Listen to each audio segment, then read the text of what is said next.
Yes.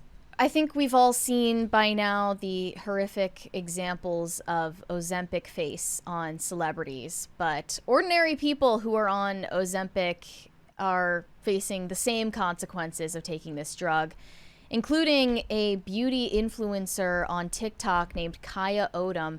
This girl is 22 years old, mind you, and she went from 155 to 125 pounds in 30 days. She lost 30 pounds in 30 days, which is absolutely insane and not something that could ever naturally occur to anyone. And somehow she was shocked that her face suddenly looked saggy and sunken in and lifeless. When we did a whole separate video on Ozempic face back when it was first coming out, and I think, what was it, Jessica Simpson had maybe the most overt. Right, well, there were several examples. Yeah. Scott Disick was one of them. Yes, his was the really bad one. Yeah, Scott Disick.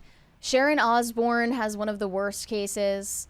Yeah, Jessica Simpson is another one. Others are Anne Hathaway, perhaps. Yeah. Other people said even Cynthia Erivo. So, yeah, I mean, there have been plenty of celebrity examples of this so far, but they're finding new and innovative ways to run from the consequences of their own actions. Of course. Which is what Ozempic was in the first place, is you creating a new technology to run from the consequences of your own actions, meaning you can't stop overeating, so you have to start pumping yourself full of syringes to make yourself not hungry anymore. Do we want to show? All of these treatments come up with new problems that have new solutions they can sell you. Are we gonna show the video from this lady? Yeah, here she explains what she called a face BBL. This is the 2-minute and 57-second video, right? Mm-hmm. Here we go. In the fat to face transplant, you were like, what is that? So let me go a little more in detail for you. Also, I took my extensions out, and I have a filter on, but whatever. So I'm not all fake, okay? A lot of people in the comments were like, wow, that's a lot. Really not. I just talk a lot, so it seems like it's a lot. Fat to face transplant. It's a lot. So, like I said in my previous video, I lost a good bit of weight for my size, and I hold weight in my face whenever I gain weight. In my face, in my stomach, in my arms. Me too. It doesn't go to the good places. So I had a very, very chubby face. So whenever I lost all the weight, I lost all the weight in my face. I had really, really hollowed out under eye bags. I still have them, but they were 10 times worse, you guys.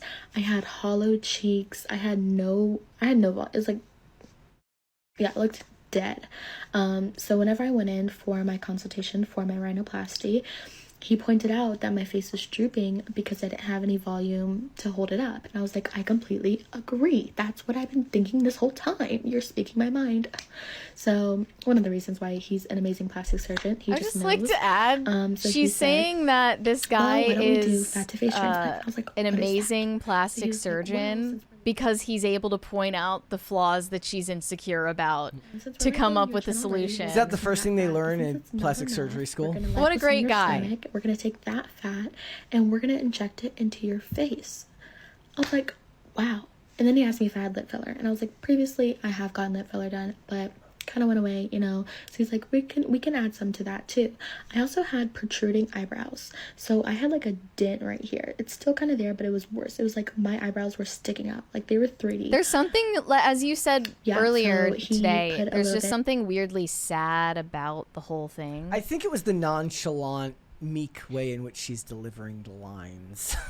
Well, in another video that I saw on her account, she said, yeah, I've gotten everything done that I wanted to get done, and I have fixed everything that I'm insecure about. So now I'm happy with how I look. But still, her entire endeavor in life is to continue finding things to fix. Yeah. And that is why this business exists in the first place. What's weird is, okay, so one of the things I love about network television, this does connect, I promise, is that they would make episodes that moralize about drugs and all of these things. And one of the things in the early 2000s that they would moralize heavily about on network shows would be plastic surgery. And I bet you now they don't make episodes like that anymore. I bet you it's judgmental. Yeah. Like, I bet you that Hollywood doesn't choose to do that now, but they would moralize heavily against plastic surgery. I mean, maybe they just got caught up in their own hypocrisy and decided to not, like, because it's like they're people in Hollywood making episodes about plastic surgeons in Hollywood. So it's like, even I'm not that meta. I can't get behind that. Because one of the worst tropes, in my opinion, one of the ones I hate, is when actors have to play vapid actors. Theoretically, you should like it because they're poking fun at themselves, but I've just never liked those episodes of TV shows. You liked The Bubble. The Bubble was the one. That was a movie, and it was like the whole point of the movie. Okay. Yeah, so... and I was the only person who liked that movie. This girl, Kaya Odom, did an interview with the New York Post, and she claimed that her face fat transfer is a face BBL. That's what she's calling it. It's not like what an industry term. I think it might be. Wouldn't that be on like, the inside? Facial fat transfers use liposuctioned fat. So it should be FFL, facial fat lift. Facial facelift. Yeah. Facial fat transfers use liposuctioned fat to reinflate patients' cheeks for a youthful finish. So they're taking fat from your stomach and just putting it in your face. Yeah. Because you've starved all of the excess fat out of your face. Yeah. So because, being skinny is back in style. It's also, it looked different. Look, I've seen a lot of people go down the bad road when it comes to drug use and stuff like that and stop eating.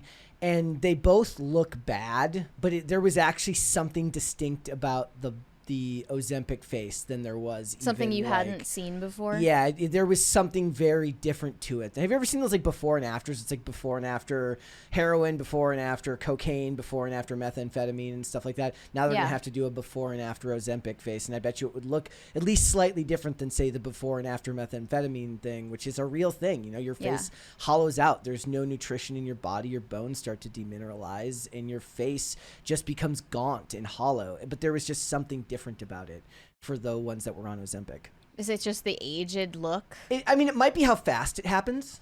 Yeah. Like honestly, it might be the fact that it's happening as fast as it was. 30 days. Like if we're talking serious drug use, that's usually an ongoing thing where it gets worse and worse and worse over time. Certainly some people just take to it right away and fall down an evil rabbit hole that they never get back out of.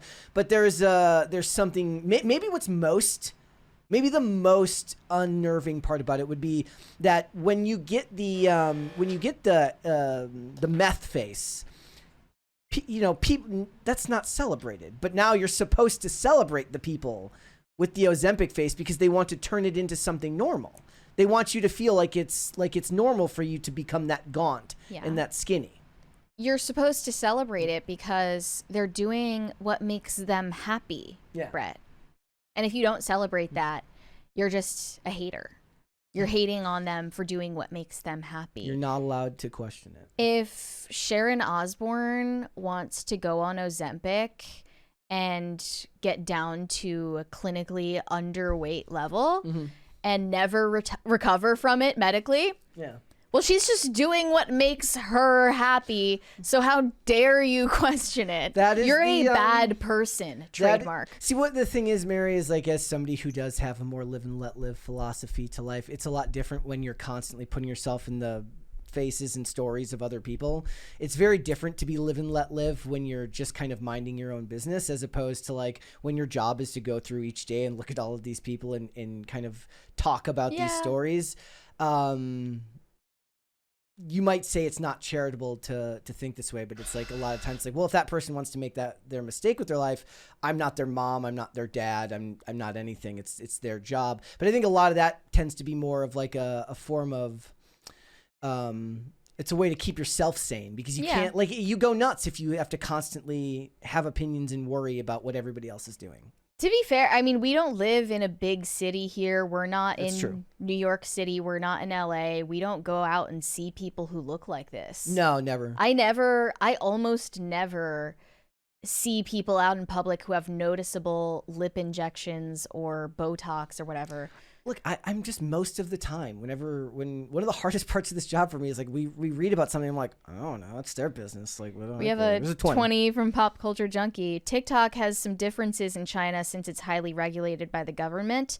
Big difference is educational material for children. See ABC News story from March 19th, 2024. Okay. Well, I'm just like less likely to believe American stories about Chinese internet. You know, okay, like unless I'm seeing it firsthand.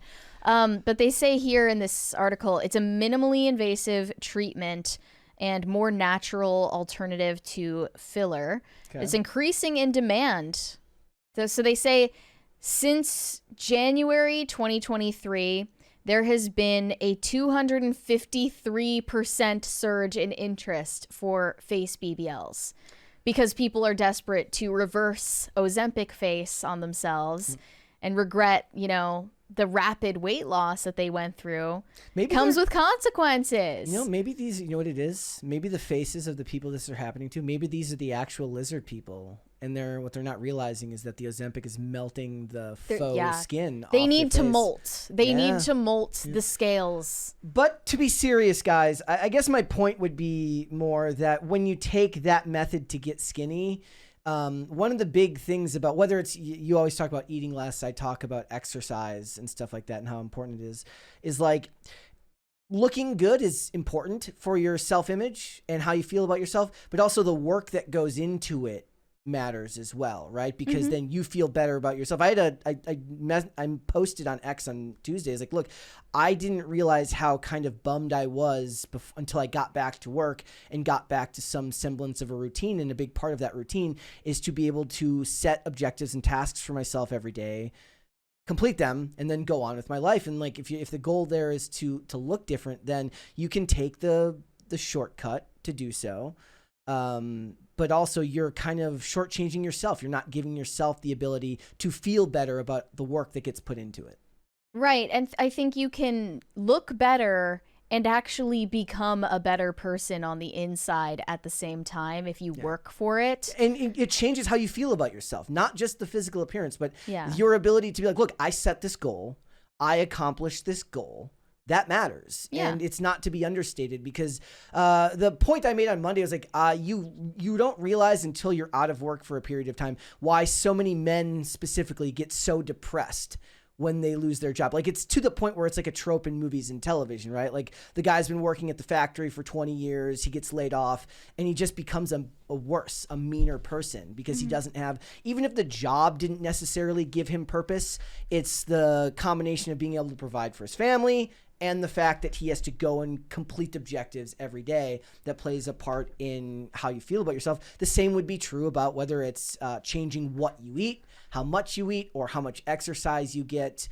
You're not going to feel good about it unless you actually have to put in the work to do it. Agree. That is really my core issue, my core objection to Ozempic. Yeah. Is that, you know... And there's a medical... Now that we see this, the other shortcut there is that there's a fix. For every shortcut, then there's a fix to fix that shortcut. Exactly, and it's just a never-ending spiral. I also wanted to mention, I looked into this girl's comments on TikTok, and another girl asked her how she makes and saves all of this money, all of these tens of thousands of dollars to spend on a nose job, a boob job, lip fillers, Botox, now face fat transfers. How does she afford all of this? What is she doing? She's a Hooters waitress. Oh, is that actually what it was? So her reply to this person, well, if ever there was a job that it made sense for. No. She's not paying for any of it. She said, my boyfriend, heart emoji. It's good to know that the gender roles still exist in some fashion here in society. That is just sickening to me. That is absolutely sickening. He's actually just confirming to her, telling her, yeah, like all those things you're insecure about, you're right to be insecure about them. There's actually something wrong with you. And what did I say? I said, what I imagine the answer, the cop-out answer for him is, I want you to be happy. Who am I to tell you that you don't need this? I'm just being supportive. Yeah. Okay. Yeah. Weirdo. Rather than telling her, look, you're beautiful the way you are. You shouldn't change how you look. But no, he's like, look, if you want to change it, that's fine. Yeah, he's suspiciously in favor of it. Thanks for watching. Listen to full episodes of Pop Culture Crisis on Spotify. Keep up with us on social media and make sure you subscribe and ring that bell so you never miss the show. Bye, guys.